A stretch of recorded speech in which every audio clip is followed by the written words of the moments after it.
Sejam bem-vindos, ouvintes, a mais um Adenão Podcast. Hoje vamos falar sobre futsal. Eu sou a Pri, aqui comigo estão o Dé. E aí, povo? O Gabi. Salve! E remotamente o Guga. E aí, pessoal, e aí, galera? Diretamente aqui de Maringá, Paraná, em viagem, mas vamos lá, vamos participar disso aí. Nesse episódio, estaremos entrevistando Ramon Diego Valtric. Ele é formado em Educação Física e Fisioterapia e tem dedicado sua vida à formação de atletas. É treinador de futsal, com passagem pela ADC Curitibanos e as equipes de Calba e Leja, nos Emirados. Oi, Ramon, tudo bem? Seja bem-vindo. Opa, tudo legal? Prazer estar aí com vocês. Vamos iniciar, então, a sessão de perguntas. Você iniciou a sua carreira técnica em 2009 como treinador de futsal feminino, mas quais foram os desafios neste início, tendo em vista que na época essa modalidade era pouco visada em âmbito nacional? Olha, legal a pergunta, né? Porque quando a gente conversa com as pessoas das equipes, dos atletas, e também nos cursos que a gente faz sobre futsal, sobre escolas de esportes, eu coloco cinco desafios ou 5 pilares, e esse é o primeiro. Claro que o mais importante, o mais bacana é o quinto. O que lá no final tá a surpresa de tudo, né, cara? Então o quinto é o mais fera. Mas o primeiro é o seguinte, cara, e isso tem tudo a ver com quando a gente começa algum projeto, como começou em 2009, que é acreditar no que você está fazendo. Acreditar na gente. Porque quando a gente começa um projeto, a gente ouve muita coisa que nos desmotiva. Eu lembro em 2009, quando a gente começou isso aí, cara, eu lembro assim que foi um momento muito difícil, porque as pessoas diziam assim, as pessoas ligadas à educação física, profissionais que trabalhavam com futsal, eles diziam, você é louco de fazer isso aí. E a própria família da gente às vezes fala, quer ver quando você começa um projeto novo, tem gente na tua família que vai falar assim, você tá louco, para com isso, volta para a realidade, não sei o quê. Então assim, em 2009 isso aconteceu, e assim, cara, que coisa fantástica foi isso aí. Porque em 2009, eu lembro de uma vez, quando eu estava no Miatã, lá do São Francisco, eu morava lá perto do Miatã do São Francisco. E eu encontrei uma mulher, vizinha lá, pessoa conhecida na cidade ali, ela me falou assim, você vai deixar de ser, eu era fisioterapeuta na época, você vai deixar de ser fisioterapeuta para ser treinador de menina? Sabe, e eu recebi muitas pessoas falando coisas que não eram legais. Nessa época eu pegava uma Nikon que eu tinha e ia filmar jogos de meninas em todo Santa Catarina, em Chapecó, Brusque e tal. Eu ia filmar para ver o que elas estavam fazendo, para ver se a gente conseguia fazer parecido para tentar jogar contra elas. Em 2019, 10 anos depois, eu estava nos Emirados em agosto de 2019. E cara, eu me arrepio quando eu lembro dessa história. Eu fui convidado para ser auxiliar técnico da seleção dos Emirados Árabes. Sabe o que eles queriam que eu fizesse? Que eu fosse filmar as equipes que eles iam jogar numa competição, fazer o trabalho que eu vinha fazendo em 2009 ali com as meninas.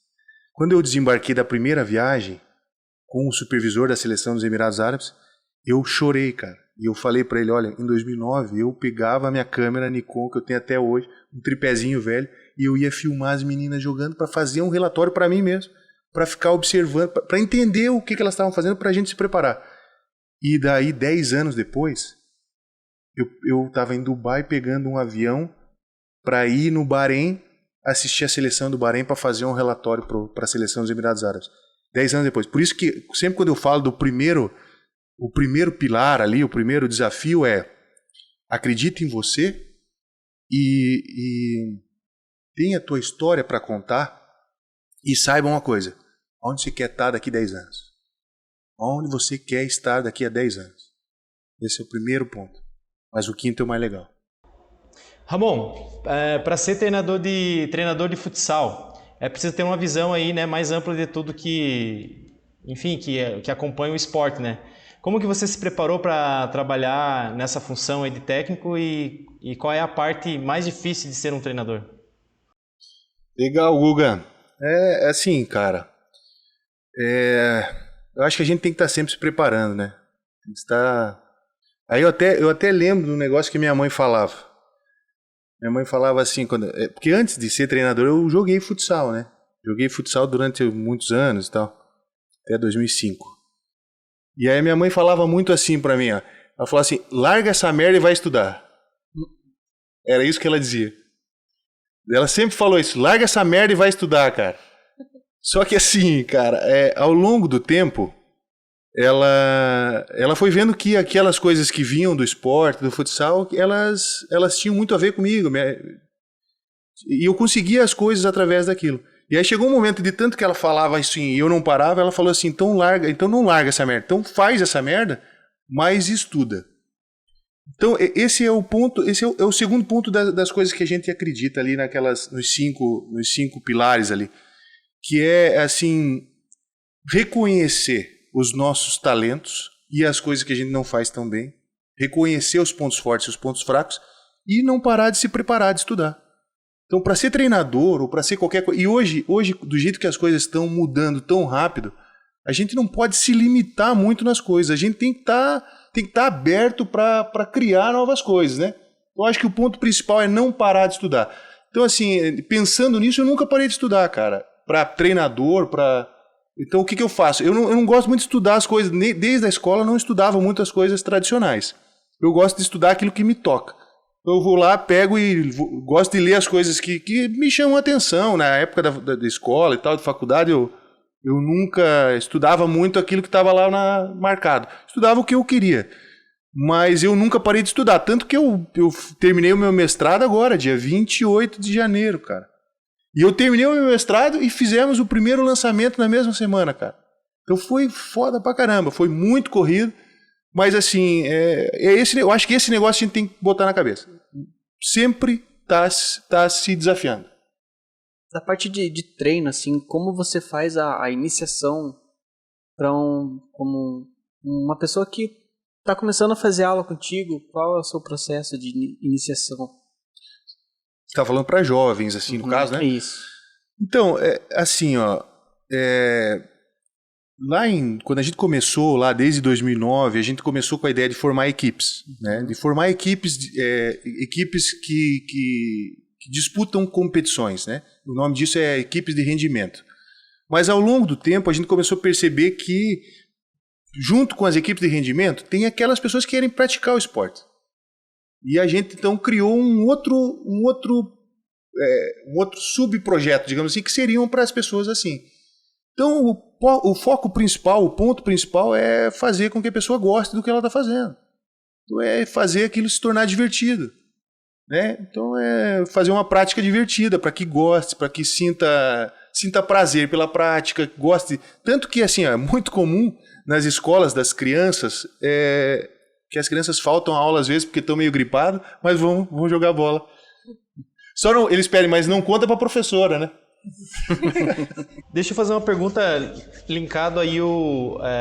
Você fez mestrado, concluiu mestrado em que recentemente que tu falou? Então, o meu mestrado é em Ciências do Movimento Humano, na UDESC. Ah, da hora, cara. Eu sou formado em fisioterapia, minha primeira formação é em fisioterapia. Aí depois eu fiz educação física e terminei o mestrado agora, cara. E gosto falando ali sobre gostar do que faz, né? A gente vê muito, principalmente atleta de alto rendimento, né? Ele se desgostar com o passar do tempo, né? A gente tem bastante exemplo no futsal, no futebol de campo, né? O Ronaldinho, o Ronaldo, os próprios maiores ídolos recentes do futebol nosso, eles pararam precocemente, né? De jogar, né? Cara, como é que eu vou te... Eu acredito que o que a gente vê do esporte nas categorias mais novas, na formação do atleta, ele não se... O jogo, tanto de futebol quanto de outros esportes, se tornou tão uma mercadoria, um produto, chegou num nível tão alto que ele não é mesmo o esporte como é o esporte dos jovens. Então a gente tem que entender essa diferença. Ela não é isso, né? É outra coisa. Né? Uma coisa é formar os atletas, uma coisa é oferecer o esporte como uma forma de desenvolvimento para a pessoa, outra coisa é o esporte de rendimento, o esporte profissional, né, o esporte de alto nível. Isso é outra coisa, precisa ser entendido de maneira diferente. O esporte business ele exige, né, toda uma cadeia, estrutura econômica por trás de tudo, né? Então ela realmente, o jovem que tem oportunidade é legal, mas também tem esse outro lado que tem que saber lidar com isso, né? Então às vezes o jovem acaba, né, usando, claro, uma atividade de esporte para se conhecer, para se melhorar e buscar, né, o seu autoconhecimento, enfim, a sua prática de vida. E acaba que quando entra para esse mundo mais profissional é outra coisa mesmo, né? Muda, talvez até aquele gosto, aquele hobby, quando vira um trabalho, talvez pode dar uma mudada, né? Não sei, na experiência que você tem, isso pode trazer para o jovem um pouquinho desse choque, né? De aprender a lidar com isso. A gente precisa entender, cada um é específico, né? Cada nível do esporte é específico e a gente precisa entender isso como profissional da área. E a gente também... assim, ó, mas eu vou dizer uma coisa para vocês. Os atletas, de maneira geral, eles gostam muito do que fazem. Eles gostam. Principalmente o pessoal que joga futsal, que a gente, né, é do futsal. Então, os adultos, os profissionais que jogam futsal, eles gostam muito daquilo. É um prazer para eles, né? Mas, como você falou, o esporte de alto nível, de alto rendimento, ele é um mercado que tem toda uma situação, tem toda uma cadeia que envolve isso, e a gente precisa entender essas diferenças, com certeza, são coisas distintas e têm que ser tratadas especificamente. Até falando sobre isso, né, que agora, na atualidade, com toda essa evolução que teve o esporte, além da tática e física, tem a parte emocional dos atletas que conta bastante, né? Como você faz para manter os atletas motivados? Legal, cara. Eu tenho até uma história para contar disso aí. Massa. Cara, é o seguinte, cara. Tinha um atleta, eu trabalhei com um atleta, que, assim, um cara fantástico. Amigo do Guga, inclusive. Um cara fantástico, bacana. O cara nota 10, sabe? Só que ele gostava de uma cachaça. Então, assim, o que acontece? E ele sempre falava pra mim assim, é uma história real, mas assim, não tem nada de pejorativo, porque o cara era uma pessoa fantástica, uma pessoa que eu admiro muito até hoje, mas ele, o que acontecia? Ele sempre me falava assim, professor, faz uma palestra motivacional, faz motivacional, não sei o quê. Só que aí, ao longo do tempo, eu comecei a conhecer ele e eu vi, e eu comecei a entender que ele gostava de tomar, ele tomava bastante, né? Tomava cerveja, tomava uísque, tomava o que viesse, ele tomava. E aí, só que ele me pedia muito, professor, faz motivacional. Daí um dia eu falei pra ele, pô, cara, eu posso trazer o Roberto Chiniachik aqui, cara, antes do jogo te dar uma palestra. Não há motivação que dê jeito, né? Que salve isso, né? Porque motivação, na verdade, e isso está muito em alta, realmente, se for analisar hoje na internet, as pessoas que mais vendem produtos digitais vendem produtos relacionados à motivação, sem sombra de dúvidas. Que fazem os maiores lançamentos, fazem com isso aí. Porque as pessoas precisam. Só que para a gente gerenciar uma equipe, logicamente, a gente tem que ser um líder, tem que conduzir através de ferramentas e de algumas questões, conduzir as pessoas para os objetivos em comum. O que acontece é que a motivação, ela é você traçar metas de curto prazo e alcançar as metas. Então, isso até vem das histórias daquele pessoal da Marinha Americana, isso aí tem livros sobre isso e tal. O que é motivação? Traçar metas e alcançar. Traçar metas de curto prazo e alcançar. É como se você abastecesse um pouquinho o teu tanque de combustível todos os dias. Você traça metas de curto prazo e alcança. Sejam elas individuais, pessoais ou coletivamente do grupo, né? Agora, você precisa abastecer isso com um combustível de foguete, né? Não com uísque e gin. Aí fica difícil. Em 2014, tu iniciou com equipes masculinas. Qual é a principal diferença entre treinar atletas do sexo masculino e do sexo feminino? Legal. Só, assim, na verdade, nós não podemos contar isso pro pessoal aí, pros estudiosos da área, né? Mas não tem diferença nenhuma, cara. Não tem diferença nenhuma. Tem que... Assim, eu sempre tratei muito igual ambos.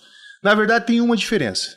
A principal diferença, assim, a mulher, de maneira geral, as que eu trabalhava, assim, no esporte e tal, elas têm mais mimimi do que os meninos. Os atletas, os homens, eles costumam brincar mais, você chega no ambiente, descontrai, um tá zoando o outro e tal. E as meninas não, daqui a pouco já tem duas ali bicuda, porque uma não deu oi pra outra, né? Porque não dormiu muito bem, e daí não sabe? Então, essa é a única diferença. Porque no restante, cara, é assim, eu sempre pensei muito assim, ó, tem que descer a lenha no pessoal e é desafio, né? Propor desafio e vencer tanto para homem quanto para mulher, e a ideia é essa. Antes de fazer uma pergunta, eu lembro que quando eu estudava na escola, tinham 3 meninas que treinavam com o Ramon, que elas eram incríveis, cara. Que eu lembro, assim, era a Júlia, a gente chamava de chute de torpedo, porque, cara, o chute dela uma vez quebrou a mão de um goleiro. A Jenny e a Jennifer, que eram as gêmeas. Cara, elas jogavam, cara. E deixa eu ver quem. Você é da idade delas? Eu estudei no mesmo ano que a Júlia. Eu estudei com a Casimiro? Aham, Casimiro. Pô, cara. Então, E a Júlia jogava muito. então você pegou aquele tempo que a gente trabalhava com elas depois da aula. Uhum. E lá na UNC também. Também? Eu cheguei aí, acho que eu fui em Você foi no treino? um treino. Aham. Jogar contra elas? Não, fui lá ver. Meu Deus. Não, a gente pegava muito. Não, muitos meninos iam jogar contra elas. Porque o que acontecia? No grupo de formação e rendimento, que era o grupo que virava para ser atleta, não tinha muitas meninas que estavam preparadas para aquele nível. Né? Deixa eu voltar um pouquinho para contar uma coisa. Quando a gente começou a fazer os grupos lá em 2009, a gente fez um torneio para fazer. Veio 20 meninas, 18, 20 meninas no torneio. Mas elas não queriam jogar muito. Então ficaram 6 só treinando. E aí, então a gente passou meses só com 6, cara. E aí depois veio mais 2 que elas trouxeram, ficou com 8. Mas assim, a gente levou pelo menos aí uns 6 meses com 8 só. Até que daqui a pouco, do nada, em 2010, choveu menina. Só que todas elas estavam no grupo de iniciação, digamos assim. Elas não estavam preparadas para ser atletas. E no grupo de treinamento não tinham muitas. Então o que a gente fazia? Levava os meninos, tem muitos meninos aí, são teus amigos, que iam jogar, faziam um time e iam jogar contra elas lá. Até que eles começaram a perder, daí eles não iam mais. Eu jogava muito, cara. Nesse Aí fica mesmo feio. ano você iniciou uma escola de esportes particular. Poderia nos falar um pouco sobre ela?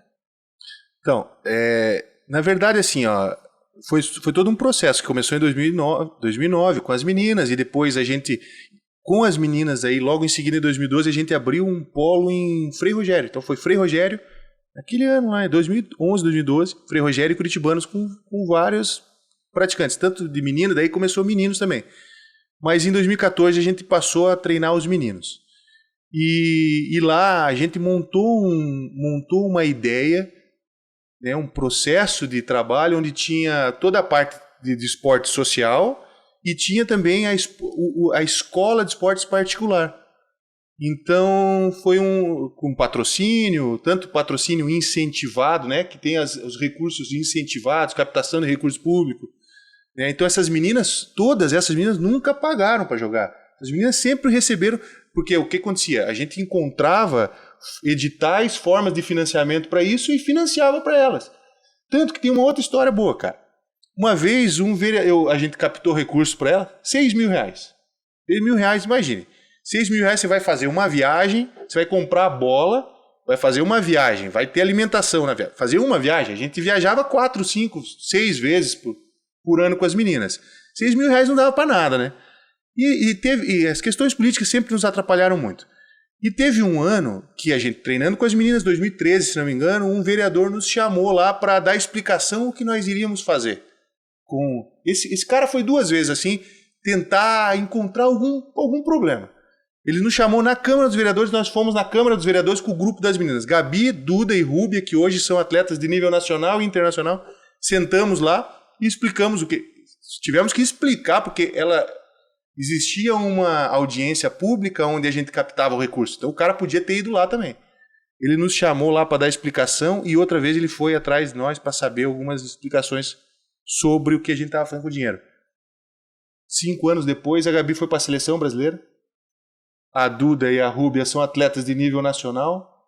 E aí, cara, e dos meninos também saíram. Ou seja, A prestação de contas, além de ser feita anualmente, quando você capta recursos, tem que fazer a prestação de conta, não tem prestação de conta melhor do que isso. Todas as vezes, depois que isso aconteceu, todas as vezes que a gente coloca alguma coisa dos atletas na internet, o próprio vereador vai lá e diz: muito bom, grande trabalho, filha da mãe. Pegando um gancho aí, Ramon, nisso que você falou, né, cara, você treinou aí vários atletas aí que se destacaram, né, inclusive a Gabi Vanelli, a Gabi Vanelli passou aqui no nosso podcast, a gente fez uma entrevista com ela aí, então para ver se fazemos um segundo tempo com ela também, que está agora no Brasil. Mas assim, qual que é a sensação de tu ter, né, acompanhado o crescimento desses atletas e eles terem desenvolvido, né, um nível tão grande que, enfim, estão aí nacionalmente brilhando, né, se destacando, até internacionalmente se destacando. Qual que é a sensação aí que você tem de ver esses atletas chegando a times grandes aí, enfim, mundo afora? Cara, olha, teve uma época no início que eu até ficava meio assim, sabe? Falar, eu não vou ficar besteira, né, cara? Besteira que a gente fica... Porque, porra, cara, a gente deu um duro danado pra essa turma se formar, sabe? A gente deu um duro danado pra Gabi, pra Duda, essas meninas, pra gente captar recurso público, cara. Pô, em 2014, depois das meninas, né? Porque daí eu agora já tô falando dos meninos. Em 2014, quando a gente montou um grupo de futsal masculino, que os meninos, inclusive 2 desses meninos foram para os Emirados Árabes jogar.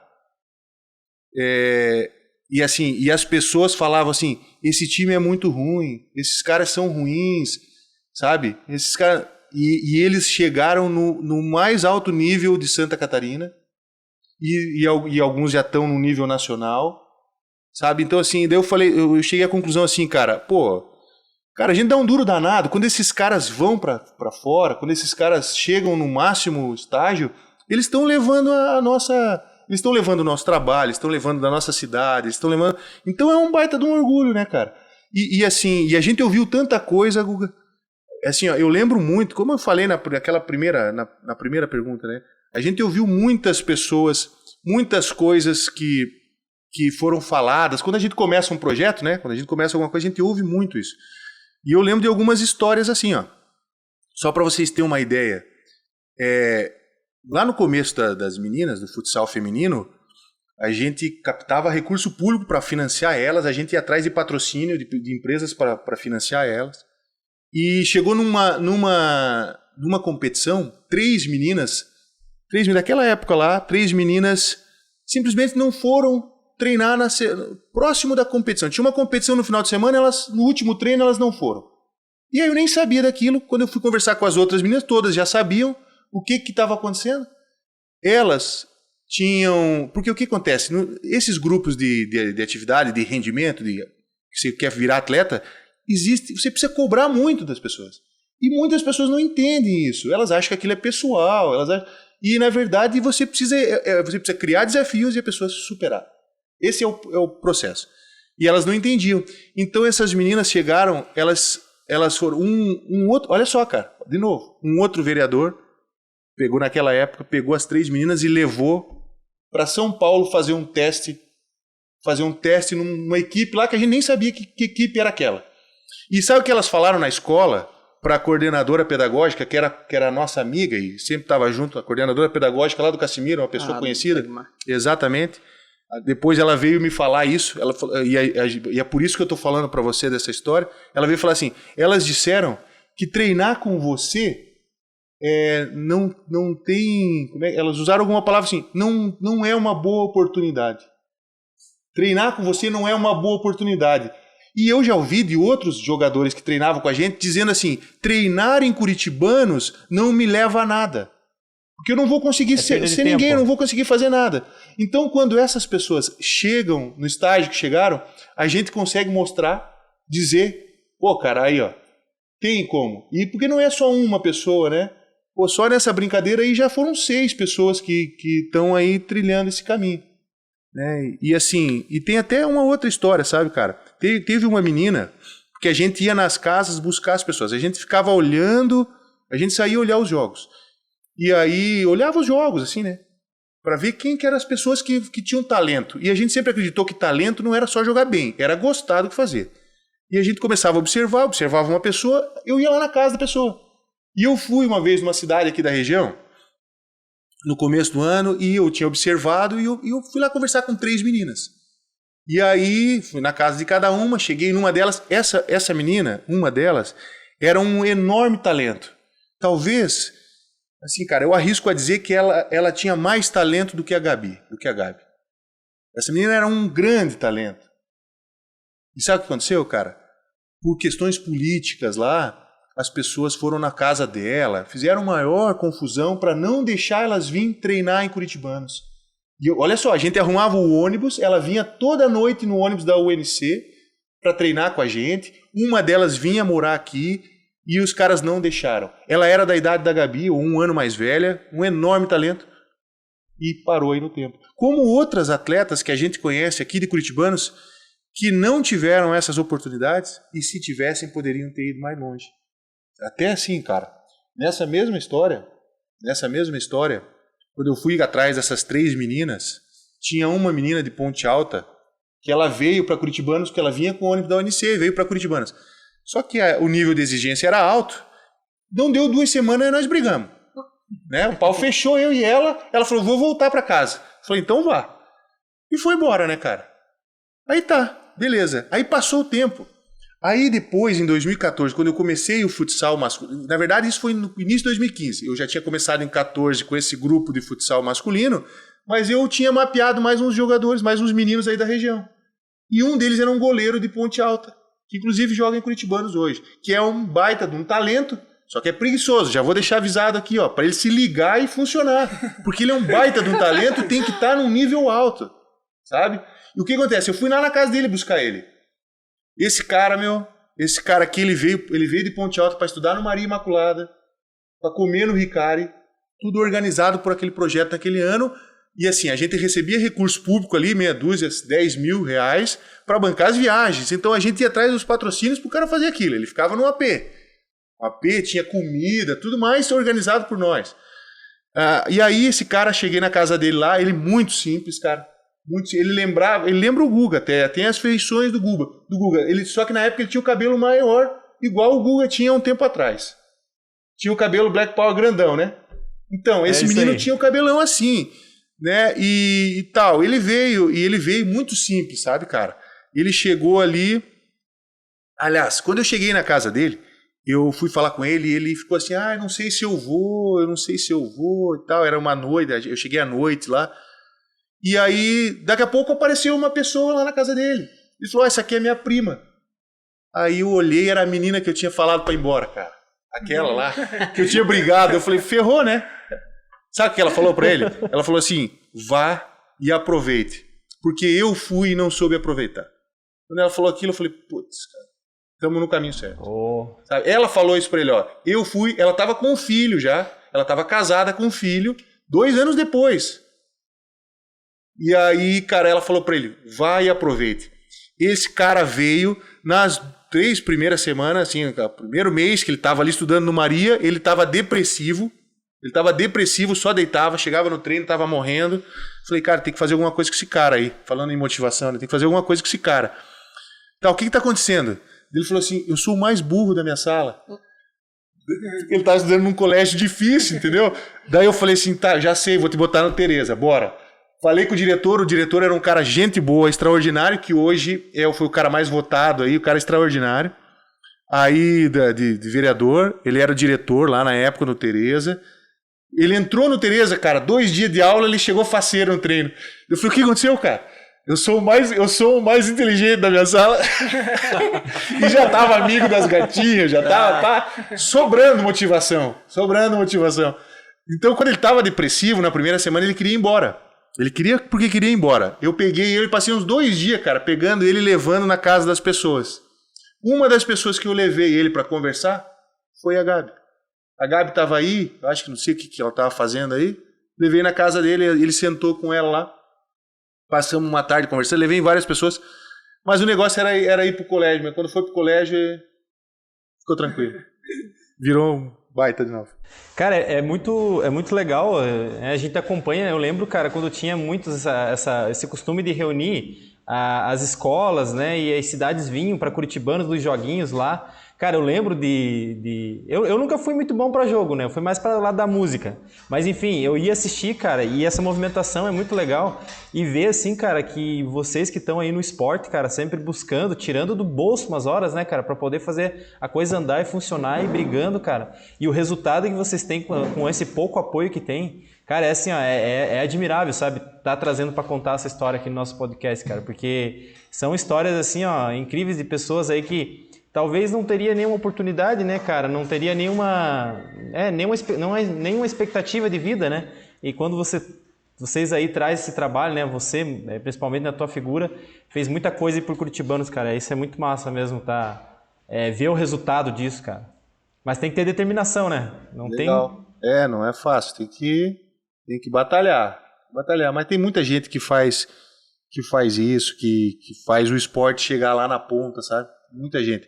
Agora, inclusive até falando daquele nosso tema das escolas esportivas, né? Agora eu estou acompanhando bastante escolas esportivas aí e a gente começa a acompanhar, cara, tem muita gente levando o esporte para a ponta e muita gente que ainda não sabe as diversas maneiras de conseguir patrocínio, tanto patrocínio esse privado, né, que você vai na empresa e você troca, né? Ela te financia alguma ação em troca de alguma coisa, de aparecer e tal, né? Ou então as oportunidades públicas, né? De captar recurso público. Então, nós estamos trabalhando um pouco com isso.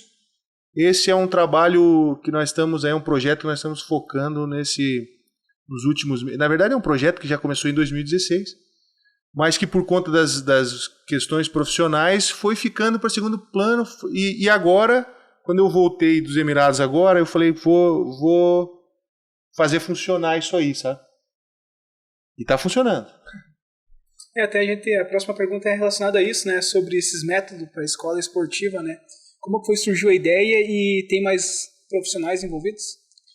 Cara, a ideia assim, ó, a ideia foi em 2016, né? Em 2015 a gente fez um programa particular que tinha a parte social, continuava com a parte social, recebendo, captando recursos, e depois tinha a parte particular.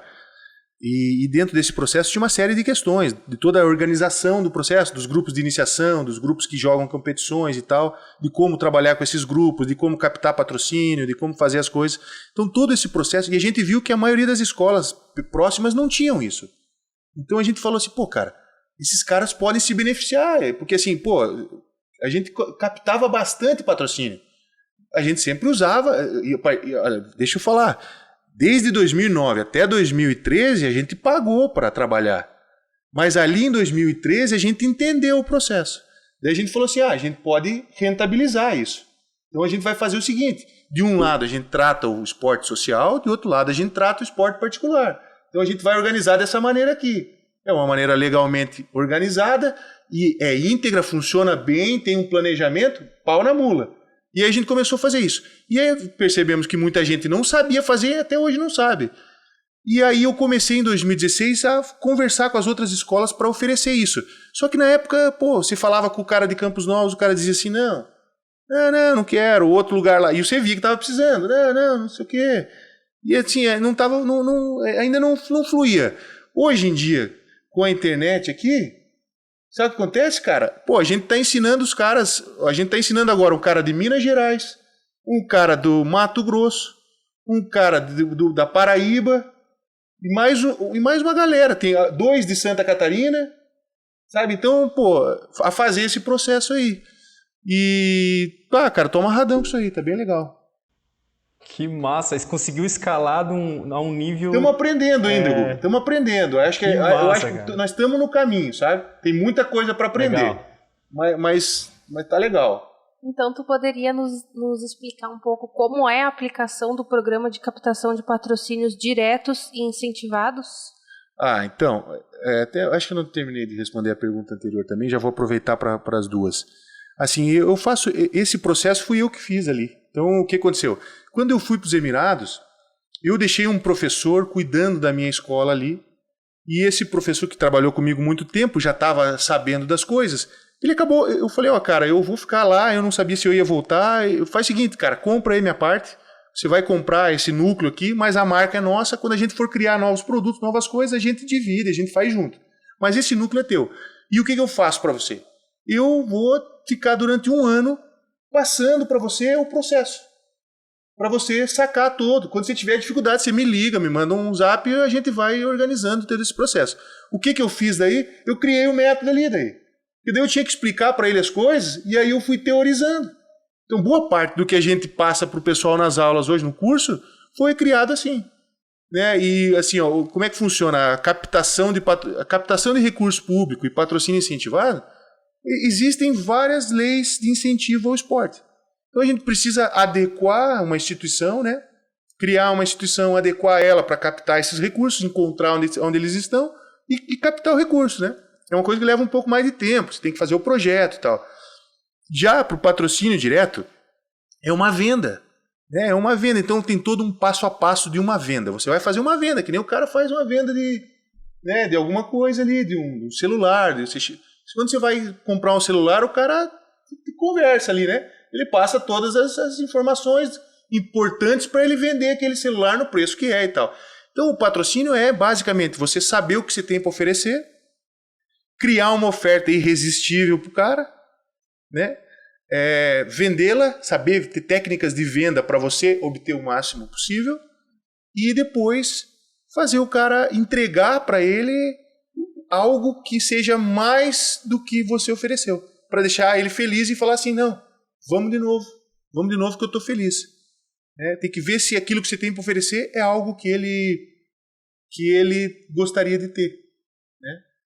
Basicamente é isso. Forma de lançamento na veia, hein? Na legal, veia, cara, que você quer falar. Na veia. E o legal é que o teu método, né? Você já vai trabalhar online, você criou ele online, cara, por uma necessidade. Olha que da hora. Exato. Na verdade é assim, Guga. Eu em 2016 eu comecei a fazer os vídeos, André. Eu comecei em 2016 fazer o processo, mas eu travei, cara. Eu travei em 2016, assim, porque eu não tava com embasamento suficiente com força suficiente para tocar o processo. Então eu comecei a fazer alguns vídeos, teve uns caras que deram uma xingada, uns papos assim, e eu pipoquei, entendeu? E eu não consegui muito ir adiante. Daí depois o cara amadureceu, o cara entendeu melhor o processo, e aí, cara, ele falou, não, vamos em cima, né? É o que tem. Atualmente você disponibiliza esse método em um curso. Ele é voltado para quais atletas? E ele tem também um formato digital. Qual é a diferença? Cara, foi assim, ele na verdade não é para atleta esse método, né? Ele é um pouco, assim, a gente sempre, eu desde 2006 eu trabalho como treinador. E aí em 2009 de fato, né? Então eu sempre trabalho como treinador. Mas ao longo desse processo a gente foi trabalhando nessa gestão, organização de escolas de esportes também, sempre. E eu achei interessante, já vinha com isso desde 2006, achei interessante, mas ele não é voltado para atleta, né? Então, na verdade, nem quando a gente faz os cursos de futsal, ele é voltado para atleta. Alguns dias atrás a gente fez um curso para treinadores da Venezuela falando sobre futsal. Né? Foi duas oportunidades, né? Digitalmente, né? E agora esse processo das escolas de esportes, ele começou na conversa. Então as primeiras turmas eram por vídeo. A gente ia passando o processo por vídeo, aí a gente fez o processo essa de mentoria e agora a gente está no meio do lançamento da segunda turma digital, que é para pessoas profissionais ou escolas de esportes que queiram criar uma escola de esportes ou aumentar a rentabilidade de sua escola de esportes. Esse é o processo. Ramon, além das escolinhas aí que você esteve à frente, você também atuou, né, na ADC Curitibanos. E, enfim, treinando e acompanhando essa equipe, como que foi treinar, né, até então no teu portfólio, no teu histórico, aí você treinando crianças e jovens, né? Mas como que foi treinar aí uma equipe adulta? Qual foi a experiência que você teve desse processo? Cara, assim, sobre o meu relacionamento com a ADC é um relacionamento muito antigo, né? Então, eu fiz parte da criação da ADC em 2006, então eu estou na ata de criação da ADC, 2006.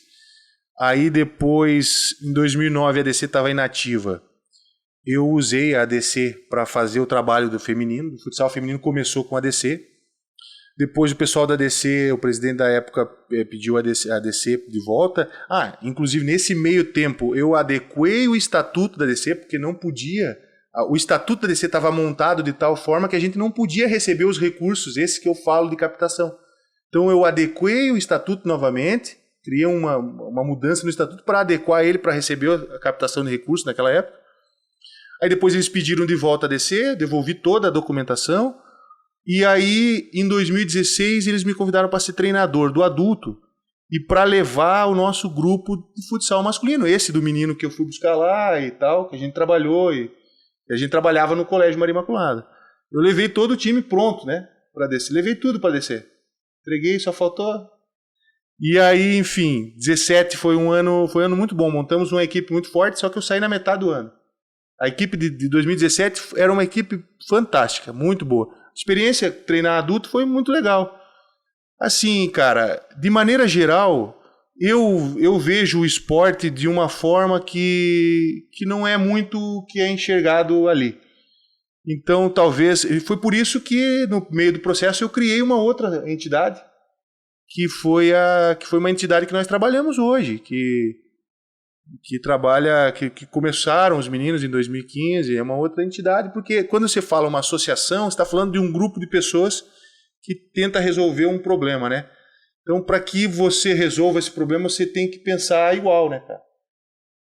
Mas enfim, a experiência com times adultos foi maravilhosa, foi ótima.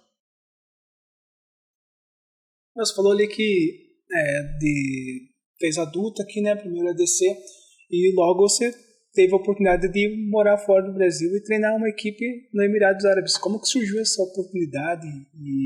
E daí até nessa mesma pergunta tem uma parte que a Gabi pediu para fazer, que é como que você sentiu essa diferença de estar em outro país, outro clube, outra cultura?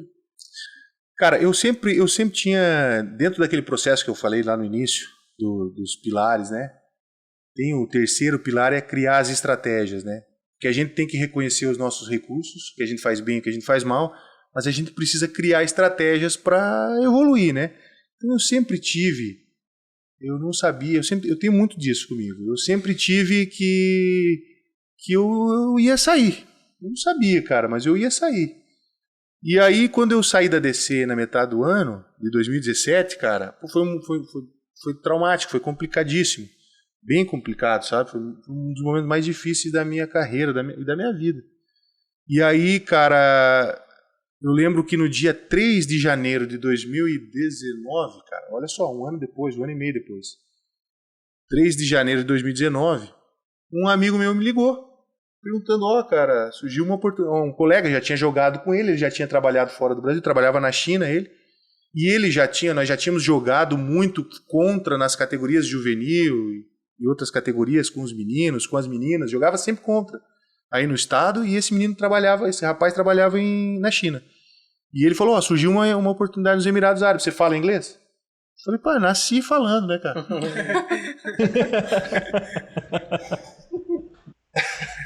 Cheguei nos Emirados Árabes, o cara, o que ele me falou? Ele falou assim, perguntou se eu queria um café, né, cara? Daí eu falei graças pra ele. E o cara olhou pra mim assim e falou, hã? O quê? Tipo assim, né? Hã? Cara, cheguei lá achando que os caras iam me raptar, né? Achei esses caras doidos aí, né, cara? É um perigo se eu falar uma coisa errada, os caras vão me raptar, eu não volto mais, né, cara? Pô, nada a ver, o país mais seguro do mundo. E assim, a experiência lá foi bem legal. Daí eu cheguei, isso foi no dia 3 de janeiro, o cara me ligou, no dia 13 de janeiro eu embarquei, cara. Em 10 dias. Ou seja, cara, você acredita quando é para as coisas acontecer? Então por isso que a gente não adianta bloquear as coisas na nossa vida. As coisas são quando são para acontecer. E aí assim, depois da frustração que tinha acontecido e todas as coisas, eu cheguei lá amarradão para fazer um trabalho muito legal, cara. No primeiro mês que eu tava lá, cara, depois da frustração, de tudo que tinha acontecido, do sofrimento que passou, cara, eu chorava toda manhã rezando lá. Eu acordava, ficava no hotel, acordava de manhã, cara, rezava, agradecia, fazia as coisas lá, rezava, né? Tipo, fazia uma meditação lá rapidinha e, cara, eu chorava, cara, por estar lá. por estar fazendo aquilo, cara. Porque, assim, foi um momento muito difícil que passou antes.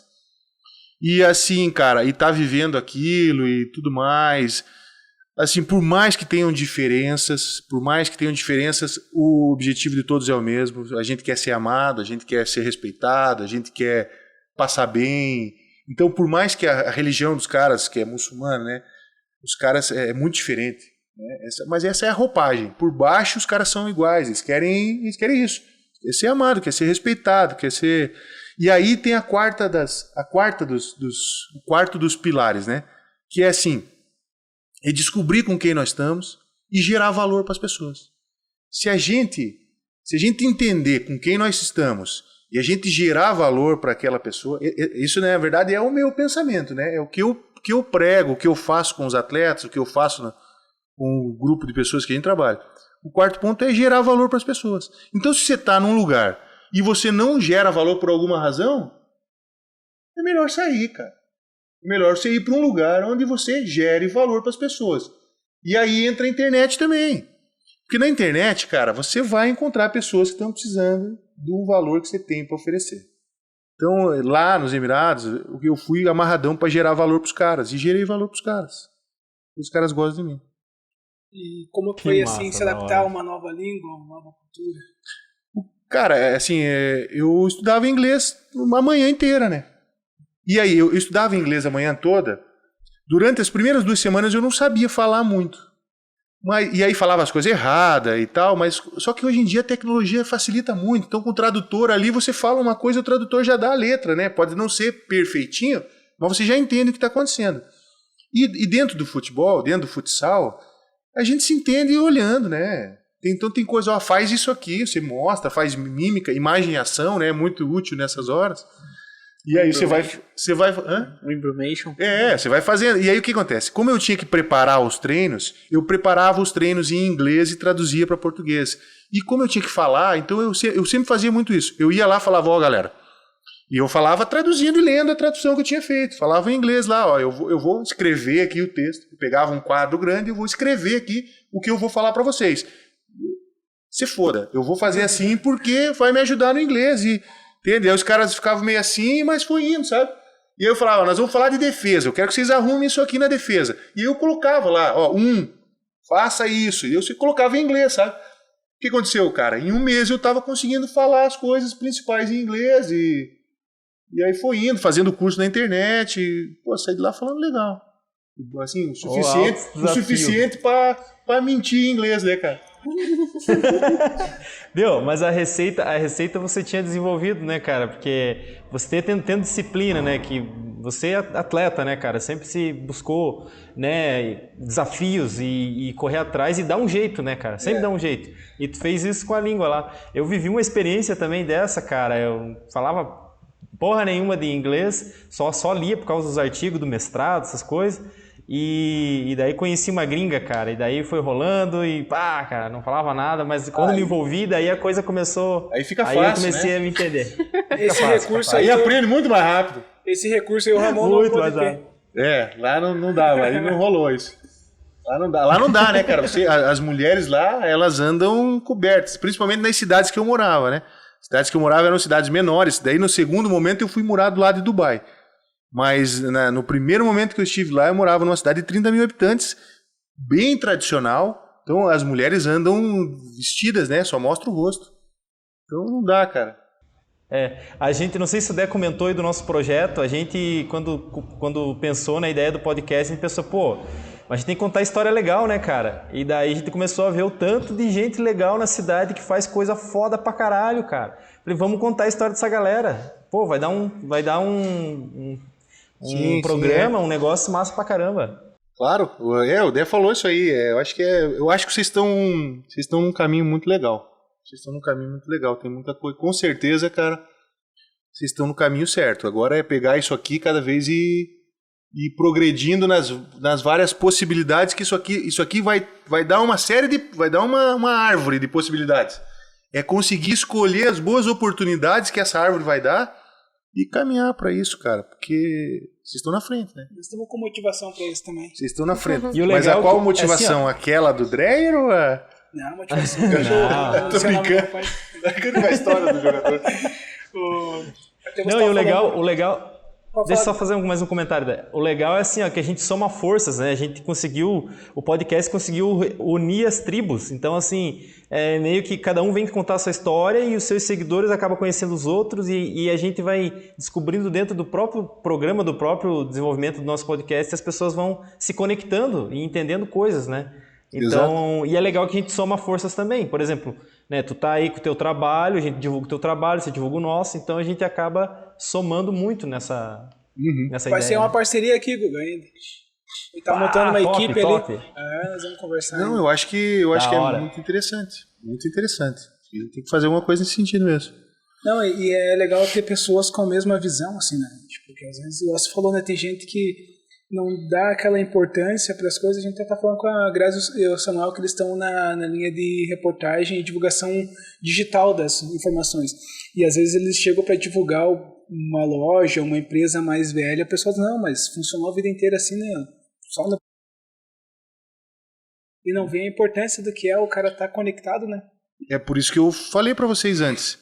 Se a gente for falar sobre esses assuntos com algumas pessoas, é melhor não falar. Meu pai veio me perguntar esses dias, o que você está fazendo? Eu falei para ele, é melhor não te falar, cara. Porque se eu te falar, você vai... né? Então eu falei, é melhor, deixa quieto. Daqui a pouco eu vou introduzindo algumas ideias, você vai entender, tá? Ele veio me perguntar, eu falei, cara... né? E aí agora ele já está começando, ele já andou procurando lá. Ele está começando a ficar preparado para escutar agora. Né? Mas antes não é. A importância, né, desse nosso projeto é isso, é conectar pessoas. Né? A nossa visão é pessoas jovens que têm a visão de crescimento, né? Tipo, a gente está trazendo pessoas que estão na área e estão procurando evoluir no segmento delas, já digital, já usando toda a tecnologia. Exatamente, eu acho que é esse o caminho, né, cara? É isso que nós temos que agora, né? voltando ali a tua resposta anterior, você falou que quando chegou lá nos Emirados lá, o que você precisava para o futsal você já sabia, o teu conhecimento ali aplicou, né? A mesma coisa foi o que a Gabi falou, né? Quando ela chegou na Itália, ela teve dificuldade em tudo, as outras coisas, mas quando se tratava de jogo ali, ela já dominava o que eles precisavam, né? Que é meio universal, né? Essa parte do futebol, de comunicação e tática e coisa né? Exato. É assim, e o que acontece? Lá é assim, ó, lá nos Emirados Árabes especificamente, como nos países do mundo árabe em geral, o futsal não é um esporte comum. O futsal está iniciando. Então todas as crianças, não tem escolinha de futsal que nem tem no Brasil. Lá tem escola de futebol. Então eles querem ser jogador de futebol. Eles têm muita influência da Europa. Então eles, o que tem? Então as crianças já nascem, já crescem jogando futebol. E mal. Mas jogam futebol. Então o que acontece? É bem diferente a criança nascer jogando futsal e futebol, né? Do ponto de vista motor, é mais fácil você aprender futsal, porque é um movimento mais fino, para depois aprender futsal. Lá acontece o contrário. Você aprende o movimento grosseiro do futebol para depois aprender futsal. Então elas chegam com um monte de problema. Então o que acontece? O nosso trabalho lá era um trabalho mais de formação. Não tinha muita coisa inicial, sabe? Claro, imagina só, você gerir a equipe na tua língua já não é fácil. Imagina você gerir sem entender o que os caras estão falando. Uma vez, deixa eu te contar essa. Uma vez eu estava dando uma palestra lá e eu falei tipo assim, vocês querem me fuder, né?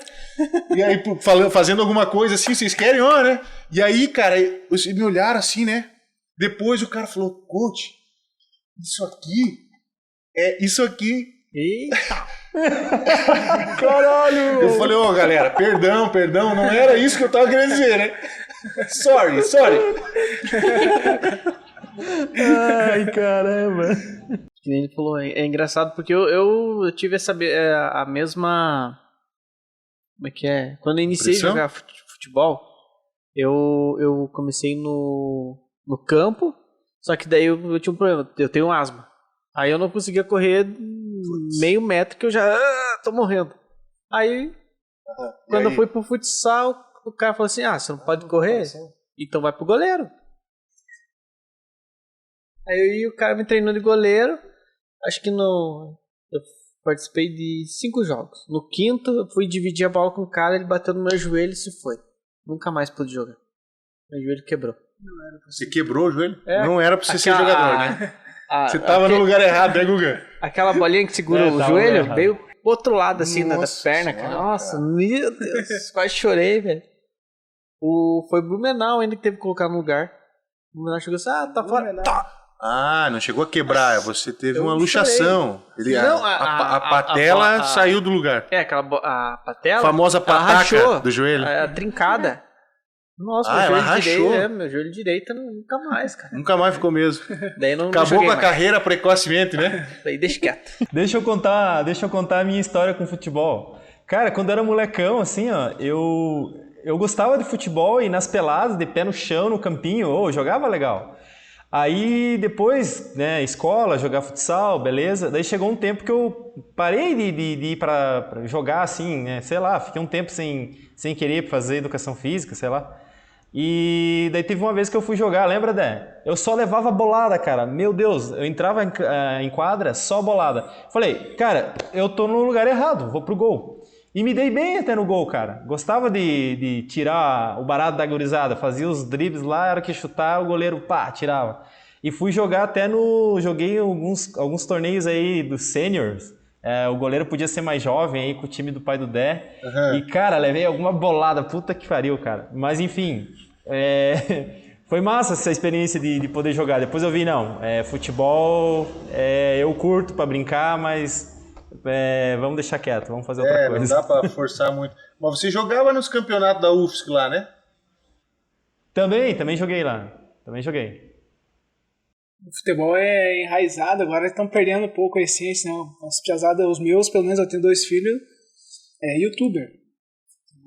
Na minha época, cara, o cara, por mais jogasse bem ou mal, o cara tava ali metido, né? E hoje em dia, Aí tem uma outra situação que tá mudando muito, né, cara? A galerinha tá querendo outras coisas, né? Mas eu vejo que um problema é que não tem campinho em toda a rua, né? não, Tinha foi hoje em dia. antes. Aí tá uma das coisas que a gente tá observando, que a gente comenta com o pessoal lá do curso das escolas de esporte. Que é assim, ó. O Brasil tá vivendo um momento de ouro das escolas de esportes, embora exista outras distrações, digamos assim, outras coisas que as crianças estão fazendo. Sabe por quê? Porque com a pandemia, o pessoal tá ficando sedentário, tá ficando muito em casa. Então todas as famílias estão vendo a necessidade de colocar as crianças para fazer atividade física. Então as escolas de esportes que estiverem preparadas para oferecer uma atividade de alta qualidade, boa, atrativa, seja de que esporte for, mas que seja atrativa, interessante, cara, as famílias, o que a educação física, os profissionais de esportes brigavam nas décadas passadas para afirmar a importância disso, agora não precisa mais. As crianças a família paga o preço daquilo, sabe? Então só precisa estar preparado para isso. As escolas têm que estar preparadas para isso. É uma oportunidade muito grande mesmo, cara. Realmente é algo, vai trazer, né, movimentação, vai trazer ali alegria para a criança, vai tirar dessa inércia, vai tirar, né, de cara, casa. De casa. Exato. Então, assim, só precisa oferecer coisa boa. Ramon, não sei se você tem observado, você tem acompanhado aí, mas assim, pelo menos na minha época, eu e o Dé somos da mesma geração, a gente, cara, era acostumado a brincar na rua, a fazer campinho nos lotinhos baldios, sabe? Fazia os campinhos ali e jogava uma pelada, uma bolinha, enfim, fazia várias brincadeiras. Hoje em dia mudou muito, né, cara, com essa imersão na tecnologia de rede social e games e internet, a juventude, ela, né, tem um outro foco mesmo. Exato. Mas se apresentar para elas, cara, elas gostam. Eu lembro de uma brincadeira que a gente fazia muito, que era a tal da queimada. Cara, que brincadeira da hora era aquilo, cara. Exato. Era muito divertido, cara. E se apresentar para elas, né, o taco, o bets lá, a brincadeira de ficar dando...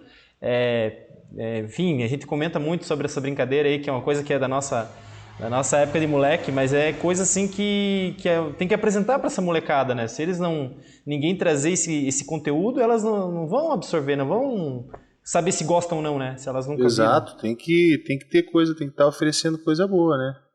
Tem muita diferença técnica entre o esporte praticado nos Emirados Árabes e o praticado aqui no Brasil? Tem, como eu estava falando antes, tem. Eles não nasceram muito para isso, não. Até os Estados Unidos, né, também Essa tem... é a verdade. Os Estados Unidos também é um país que há pouco tempo ele deu a importância, né, para o futebol, tanto começaram a contratar grandes astros até para a liga deles, né. E o futsal mesmo é disseminado no mundo bem pouco, né, tem, tanto que tem poucas potências, né, de futsal, né. Se pegar, tem o Brasil, tem Portugal, Espanha, e os outros times são mais intermediários, né, dos outros países. Lá nos Emirados, o esporte é bem amador, assim, os atletas, eles trabalham, né. Então é muito comum você chegar no treino e você saber, hoje o Abdullah não veio. O Abdullah, daí no outro dia o Ahmed não veio, né? Que é os nomes tradicionais, Abdullah, Ahmed. Porque ele está trabalhando. E o regime de trabalho deles lá é muito assim, você trabalha 24 horas, é serviço de governo, de polícia, de bombeiro, de exército. Todos eles trabalham nesses tipos de emprego, a grande maioria. Então ele trabalha 24 horas, folga 3 dias, 4 dias, então o treino se adapta a isso. E também, então isso, né, já mostra um pouco do como é amador o esporte lá, né? Outra questão também interessante para falar sobre lá, né, é que tudo envolve a religião, né, deles. Então, assim, o jogo se adapta aos horários. Eles rezam 5 vezes. Os homens rezam 5 vezes por dia. Né? A primeira oração é quando o sol está nascendo, quando nasce o sol. Então, o cara acorda de madrugada para rezar, né? E depois ele tem mais outras 4 orações ao longo do dia. E quando essa oração cai ali no intervalo do jogo, coisa assim, então muitas vezes é comum o jogo atrasar porque o pessoal está rezando. Ou coisas desse tipo, no intervalo lá, o pessoal para tudo para rezar, se é uma data importante, né? Então, é bem interessante essas questões lá também. E qual que era o intuito, assim, de lançar o futsal lá para eles, que era, então, acho que desconhecido? O futsal lá, ele tem uma questão social também, como no Brasil, ele tem uma questão social, o esporte, lá o futsal, assim, como o povo deles lá é um povo que tem um poder aquisitivo muito alto, né? Esses trabalhos que eles fazem aí, eles ganham muito bem para fazer isso, sabe? E eles ganham muito bem para jogar também. Na verdade, o esporte é para mantê-los ativos, se divertindo, competindo dignamente. Então, tem toda essa questão. E também para que eles possam receber essa renda também extra lá do esporte, né? Que isso é pago tudo pelo governo lá. O governo tem muito dinheiro, então o governo transfere a renda através dos esportes. E para manter o pessoal competindo, que eles acreditam muito que a competição é uma forma sadia de se exercitar. Né? E pensa em voltar para lá? Sim, eu penso. Tem um clube lá que eu me dou muito bem, que a gente tem uma conversa já. Talvez, é que agora está acabando a temporada, né? Nessa época acaba a temporada lá. Agora, em março, início de abril, tá as fases finais, só das equipes que chegaram no final, ali, 4 equipes.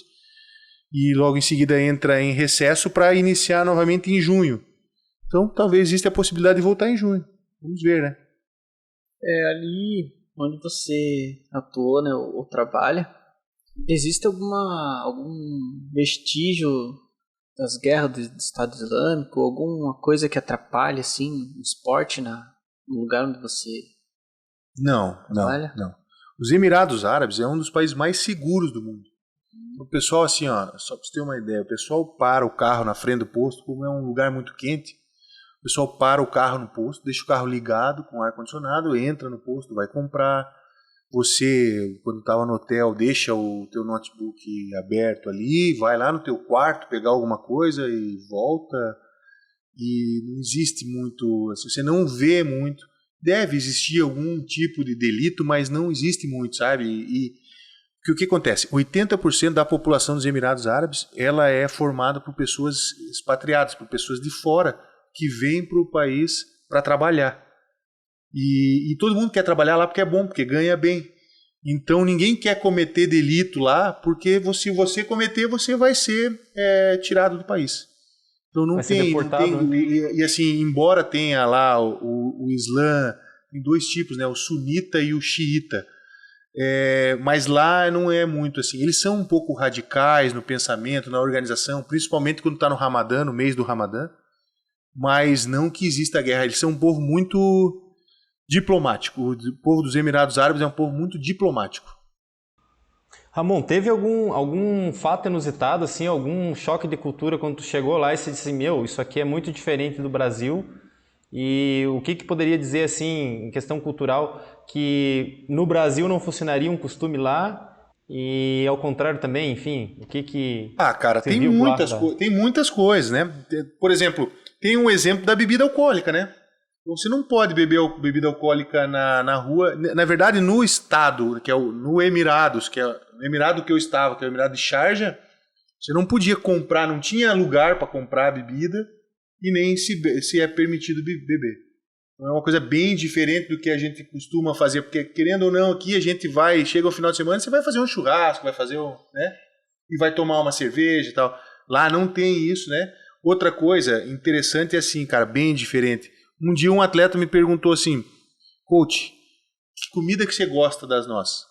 Daí eu não gostava, eu sou meio enjoado pra comida, eu não gostava muito, tava recente lá, mas eu falei uma lá e tal. E ele falou, não, então tá, sábado, vai lá na minha casa, é tal lugar, passou a localização, 7h30 lá, minha mulher vai fazer uma comida pra você. Então tá, né, cara, no sábado eu me arrumei. Sexta-feira é o dia da religião, sexta-feira não se faz nada. É o dia da família deles, né? E daí no sábado também é um dia de descanso ainda e no domingo é dia normal. Tá começando a semana, né? É a segunda-feira. Aí no sábado eu fui lá na casa dele, né? Botei a beca e tal, fui bem ajeitado, né? Falei, vou fazer uma visita pra família do cara, né? Jantar com eles, né?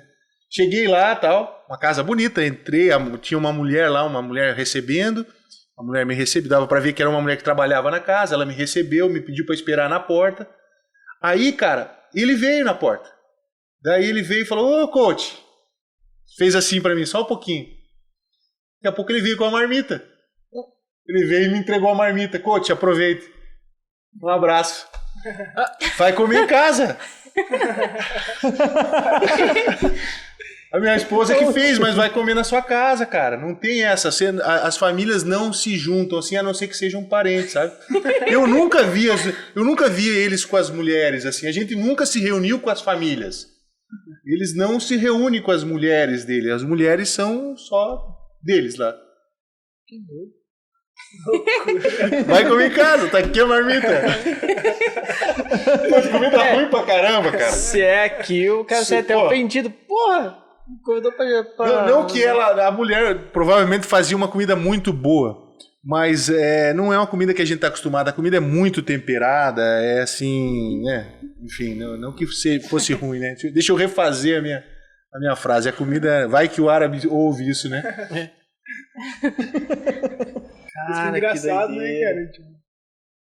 Mas deve ser muito massa. E lá, velho. Eu quero ir pra... Ramon, tem algum time que seja o teu time do coração que você gostaria de reaver ou treinar? Cara, eu tenho... Não, assim, de treinar não tenho isso, não. Não tenho isso, não. Eu treino quem tocar o coração, sabe? Eu gosto de tocar o coração, o projeto, a ideia. Fazer aquela ideia crescer, sabe? Mas, assim, sobre o time de coração, prefiro nem comentar, cara. Passa pra próxima. Então, Ramon, quais são os teus próximos planos aí para tua carreira? O que tu tá pensando em dar continuidade? Enfim, já tá tem algumas ideias de curso e o que você está pensando em fazer aí na tua caminhada? Então, cara, basicamente o que a gente conversou hoje aqui, né? Eu quero fazer alguns cursos na área de futsal, eu quero fazer alguns estágios fora do Brasil com alguns treinadores que eu acho que são referência, principalmente na Europa. Embora os treinadores brasileiros são ótimos, eu quero fazer isso, fazer alguns cursos nesse sentido. Encontrar algumas possibilidades de desenvolver o trabalho de treinador em equipes onde eu me sinta feliz. E tem os projetos esses novos projetos que nós estamos trabalhando que estão me deixando bem amarradão nesse momento. Eu quero deixar eles num nível bom para que eu possa para que eu possa fazê-los sem ter uma energia muito grande diariamente, né? Mas isso aí só com o tempo, né? Só com o tempo para entender todo o processo. Mas esse eu acho que, na verdade, agora nesse momento, as coisas, como eu falei antes, as coisas elas acontecem naturalmente na vida da gente, né? Não tem que forçar. Então, esses últimos meses que eu estive aqui foram muito importantes para eu organizar esse projeto aí do curso digital. E agora nós estamos com outra ideia nesse sentido, né? Que é o que nós estamos falando aqui com o Dé. E daqui a pouco a gente rola uma parceria aí com o Dé, mas aí, cara, é segredo, Guga. Nós não vamos contar para você. Vamos te lançar para frente. É isso aí, cara, isso aí. Massa, massa. Então agora a gente vai para a parte final da entrevista, onde a gente pede para te nos contar os seus hobbies. Olha, o que são meus hobbies atualmente? Eu gosto de passear com a minha filha, com a minha família, com a minha mulher, andar de bicicleta com ela, eu gosto de jogar tênis, tenho jogado pouco, mas eu gosto de jogar tênis. Mas basicamente é final de semana sair, dar uma volta de bicicleta com a minha filha e coisas desse tipo. Eu gosto de... enfim, até os nossos hobbies ultimamente estão difíceis, né? Porque a gente não consegue fazer nada das coisas que a gente gosta, assim, né? A gente está privado disso por causa da pandemia, mas basicamente é isso. As coisas que eu gosto de fazer quando eu estou com tempo livre. Tem alguma indicação de livro, série, filme ou documentário? Sim. Tem um livro que, para mim, foi o livro da mudança da minha vida, que é Os 7 Hábitos das Pessoas Altamente Eficazes. Os 7 Hábitos, não sei se você já... Mas é um livro que é o meu livro de cabeceira, embora ele seja grande e seja de difícil leitura, tem hora que a gente trava, mas é muito livro de fazer tarefas, assim, 7 Hábitos das Pessoas Altamente Eficazes. Um livro maravilhoso. Tem um livro que eu estou lendo essa semana agora, que eu já li também, mas eu gosto de ler de novo, é o Monge e o Executivo. Fala sobre liderança. Tem 2 outros livros que eu acho muito interessante para citar também, até para nós aqui, que é O Poder da Persuasão, ou melhor, As Armas da Persuasão. As Armas da Persuasão fala sobre os gatilhos mentais, sobre essas questões. Inclusive, eu vou falar sobre o 5º dos pilares, que é o pilar mais importante que tem para você desenvolver uma nova atividade, né? Sim, é uma coisa fundamental para você ter bons resultados na atividade que a gente está fazendo, né? Esse livro é o livro Armas da Persuasão. E tem um 4º livro que é o livro, deixa eu ver, Poder do Hábito. São 4 livros. Tem um filme também bacana, que é o Playbook. Para quem gosta, quem quer ser treinador, né, é uma série, Playbook da Netflix, que são vários treinadores de sucesso de vários esportes dizendo quais são as lições que eles têm, as lições, os pilares de cada um, sabe? Então é bem bacana. Poderíamos contar alguma história marcante que tu tenha vivido, né? Além de todas essas. Contei várias histórias, acho que já acabou minhas histórias aí, cara. Deixa eu ver. Tá, tem outras. Posso contar? Tem um tempo para contar? Não, tem tempo sim. Pô, cara, então assim, a gente chega nos Emirados Árabes vindo do Brasil. O que a gente faz no Brasil? A gente tem que se virar com um pouco, né? Não tem muita bola, não tem colete, não tem nada, né? E a gente chega lá querendo gerar valor, querendo fazer a coisa acontecer, né? Aí eu cheguei lá um dia, tinha... o que a gente faz no Brasil? A gente pega as bolas, tem poucas bolas. Aí você marca, faz um X lá, ou coloca um C de coletivo, de J de jogo, para você dizer, essa bola é só pro jogo e pro coletivo. Não comece a chutar, porque você não deixa os caras pegam, chegam no treino e já vão chutar as bolas. 2 semanas acabou a bola, né, cara? E daí eu cheguei lá, falei pro atleta, pessoal, peraí, vamos anotar as bolas aqui e tal. Daí o árabe me pegou, eles gostam muito assim, quando eles vão te falar alguma coisa, eles pegam na tua mão, te conduzem, pegando, o árabe me pegou na mão, me levou numa sala, tinha uma sala cheia de bola, né? E eu falei, opa, desculpa, né, cara? Então tá. Mas aí assim, um dia a quadra tava meio lisa, porque tem muita poeira lá. E os atletas reclamando. E eu fiz uma cagada, eu falei pro cara, olha, lá no Brasil a gente costuma colocar água com açúcar. E realmente, na época das meninas, cara, quantas vezes a gente limpou a quadra? A gente limpava, porque o pessoal nas escolas faziam aula o dia inteiro, não dava para parar em pé. Aí a gente pegava as meninas, os meninos, pegava lá comprava 3 coisas, às vezes a escola tinha 3 daqueles rodo grandão, colocava a toalha e limpava a quadra. E o que a gente fazia para durar? a gente colocava açúcar na água. E a gente comprava os sacos de açúcar, colocava o açúcar na água, mas colocava pouco açúcar, né? E aí limpava a quadra. O que acontecia? Ao longo da semana, a poeira grudava naquilo lá e você podia limpar daqui uma semana só a quadra. Então a gente passou muitas vezes fazendo isso. E aí, quando eu cheguei lá, eu falei isso pro cara lá, né? E aí o cara era um paquistanês. Ele era paquistanês, a gente chegava no ginásio e ele falava How are you, fine? Ele falava sempre assim, né? How are you, fine, coach? E aí tá, né? Enfim, eu tentei falar em inglês pra ele, né? Falei mais ou menos sugar, né? Tal. Sugar, né? Você coloca na água, water. E aí tal, né, cara? Eu sei que daí, depois de uns dias, tinha a final de um campeonato ia ser no ginásio. No ginásio do nosso time. E o paquistanês resolveu fazer o processo. Ai. Cara, os caras não conseguiam correr na quadra, cara. Grudava tudo. Eles iam tentar tocar na bola, tropeçavam, cara. Cara, eu fiquei 15 minutos assistindo. Eu fiquei 15 minutos assistindo lá em cima, cara. E os caras olhavam pros shake lá em cima, cara. Eles olhavam e faziam assim, cara. Tem uma área só dos VIP, né? Eles olhavam e falavam, porra, isso o quê? Xingavam em árabe, né, cara? Deu 10 minutos e eu vazei, né, cara? Aí no outro dia eu falei pro cara lá, falei, porra, cara, mas que merda, você encheu de açúcar. O cara falou, how are you, fine? Ou seja, ele só sabia falar how are you, fine. Ele só falava how are you, fine. Filho da puta, eu fui mandado embora aquela vez. Mas o pior é se durante o jogo ele olhar pra você e falar assim. Não, e aí o que acontece? Cara, daí eu chegava pra ele, todos os dias eu chegava no treino, sugar. Aí ele, coach, não fale mais isso. Não, pô. Ele bravo, os caras quase mataram ele, quase mandaram ele embora também, né, cara? Porra, os caras. Cara, ele deve ter, colocado muito cara, açúcar. Lá foi foda. Que história, hein? Onde a gente pode te encontrar nas redes sociais? Cara, tem as redes sociais da Ramon Futsal, o Ramon Valtric, né? No Instagram. É a que eu uso ultimamente. E tem a que eu uso das escolas, que é a escola lucrativa, mas essa não vá. Não vá, porque é só das escolinhas lucrativas. Escolinha lucrativa essa aí. Essa é que eu tô mais trabalhando, na verdade, no momento. Eu tô trabalhando muito pouco, porque isso toma um tempo danado, né, cara? Esse negócio toma um tempo danado. Então, principalmente no começo, quando a gente tá organizando, precisa trocar informação com o pessoal e, enfim. Bom, então, em nome de toda a equipe Adenão Podcast, a gente agradece a tua presença aqui hoje, o teu tempo. Muito obrigada. Eu só não contei o quinto segredo, né, cara? Vai ficar pro próximo? Não, pode.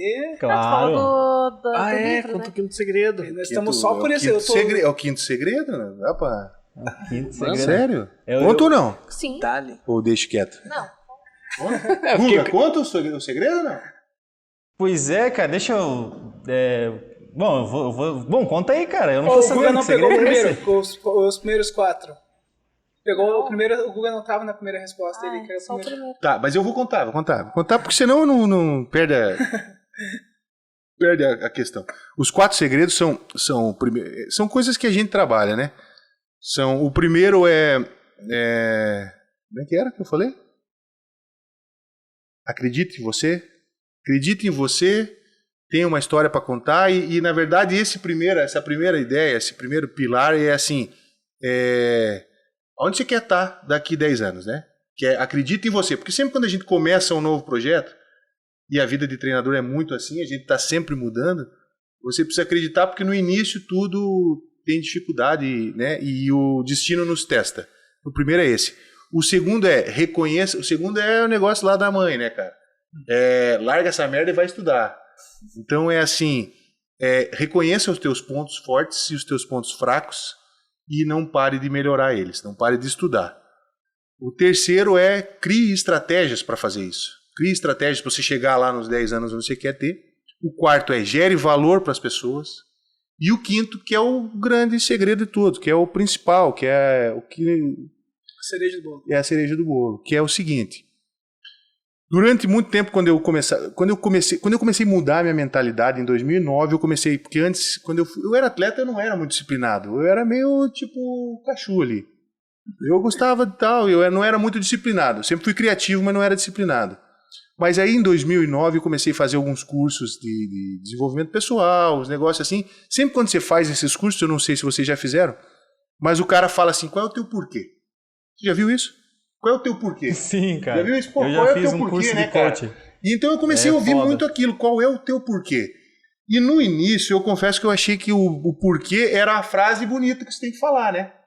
A frase bonita assim, eu ajudo pessoas a fazer tal coisa, eu sou um engenheiro florestal que faz isso aqui, papapá, né? Eu sempre achei que o porquê, eu passei muito tempo achando que o porquê era isso. E aí uma vez eu conversei com um treinador, amigo meu, um cara muito amigo meu, muito bom como treinador e como empreendedor. O cara era empreendedor. E uma vez ele me falou assim, cara, se prepare porque você vai sofrer, você vai chorar e você vai tentar desistir. Você vai ter vontade de desistir muitas vezes na tua vida. Na época que eu falei com ele, ele me disse assim, eu falei pra ele, cara, eu não tinha isso, eu não tinha despertado pra essa coisa. E eu falei, não, cara, eu não vou chorar. Eu não vou me sentir assim.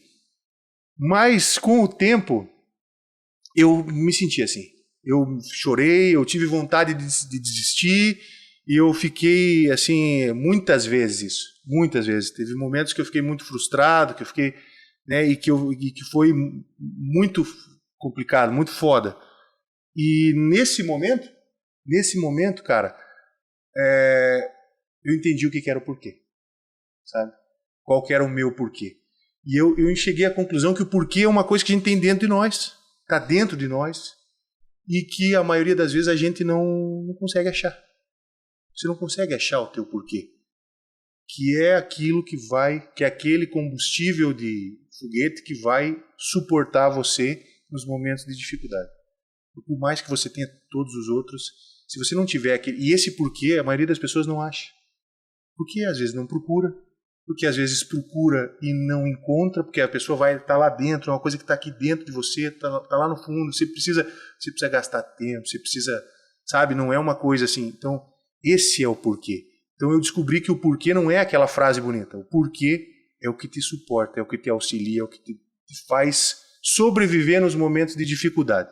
O meu porquê é a minha família, é a minha mulher e a minha filha. Então a questão do quinto segredo, o quinto pilar é encontrar o seu porquê. E é isso. Porra! Brabo. Muito massa, cara. É isso aí, cara. Pô, cara, que da hora. Não, eu sou fãzão já desse cara aí, porra. Pô, muito massa, deixa eu agradecer aí, cara. Muito legal, eu até fiquei com... né, pedi desculpa do atraso aí, mas eu não queria, foda, né, não queria perder... Foda, viu? Porra. Eu não queria perder esse episódio aí, cara. Pô, e muito massa, Ramon, poder escutar a tua história. Pô, a gente se divertiu um monte aqui, cara. É um assunto, né? O esporte talvez uma coisa assim que eu não tenho tanto conhecimento, mas a gente... a coisa que você trouxe aí, né, nesse podcast foi a questão de você buscar os teus sonhos, né, cara? De você correr atrás, ter disciplina e fazer, né, cara? E hoje eu tô vivendo isso, sabe? Tudo que eu estudei, que eu corri atrás, cara, eu tô rodando o Brasil agora, sabe? E fazendo uma coisa que daqui a um tempo vai virar curso, que é a identificação de planta e ecossistema, essa coisa doida aí. E motiva, cara, tá ligado? Você conhecer alguém que tá vivendo uma história, que botou muita coisa em prática e repassar isso, cara. Pô, realmente foi muito massa, muito gratificante pra mim, assim, ter participado e ter me divertido um monte ouvindo todas as histórias. Valeu legal, mesmo, cara. hein? Gratidão aí. Bom, obrigado. Pra mim também foi ótimo estar aqui com vocês. Tenho certeza que nós vamos fazer mais coisas juntos. Guga, e tem o mesmo, tipo assim, é a mesma forma que a gente conversa nós dois, sabe? Você vê que, tipo, conversar com pessoas que têm um pensamento meio alinhado, flui as coisas, né? Você consegue vislumbrar algumas oportunidades pra frente, né? Exato. Então é legal esse podcast estar trazendo possibilidades para nós, tipo essas, assim. Igual com você, assim, foi muito bom esse episódio. É legal saber, tipo, que você tem, assim, tipo, essa mentalidade de crescer, estudar e toda a vida tá pegando coisa nova. Igual você falou assim, eu larguei ali na mão dele aquele projeto e dali surgiu já outro, né? Então é muito massa isso. É muito legal. Eu gostei muito. É muito massa, cara. Essa conversa. Da hora, né? Pô, eu quero trocar umas ideias pessoalmente aí, cara. Vamos esperar essa coisa toda passar, se organizar. Não, cara, a hora que você estiver por aí, vamos tomar um café, vamos marcar e vamos bater um papo, tomar um café aí. Só não podemos jogar bola porque o Gabi não consegue. O Ramon vai dizer assim, viu, minha mulher vai fazer uma comida pra você, você vai lá e vai entregar uma marmita. Aí tu vai negócio de arroz com feijão e batata? Tá bom, então. Cara, essa história é muito boa. massa, muito bom. Não, cara, trocar a mesma ideia, assim, cara, eu estudei bastante esse negócio também de forma de lançamento, cara, e assim, né, tipo, buscar experiência e fazer e botar, cara, tem um monte de coisa gravado já, cara, tem que começar a trabalhar nisso e tava precisando de uns equipamentos, coisas, tive uma oportunidade de trabalhar agora com identificação de planta, tô indo pro Cerrado, cara, não conheço nada lá, vou aprender um monte lá no Mato Grosso, coletar, aprender e vou gravar tudo, vou filmar tudo e vou aproveitando, né? Assim o cara vai ter material. Isso aí, você vai construindo, você vai passar para frente daqui a pouco escalando, né? Isso, Sem dúvida, exatamente. aproveite bastante. Não, muito bom. Mas muito bom mesmo, cara. Pô, ouvir tua Legal. história aí foi show de bola. Legal, valeu. É isso aí. Chegamos ao fim de mais um episódio. Deixe seus comentários do que achou dessa entrevista. Curta e compartilhe em nossas redes sociais. Muito obrigado por ouvir o Adenão Podcast. Nos encontraremos na próxima quinta-feira. Até lá!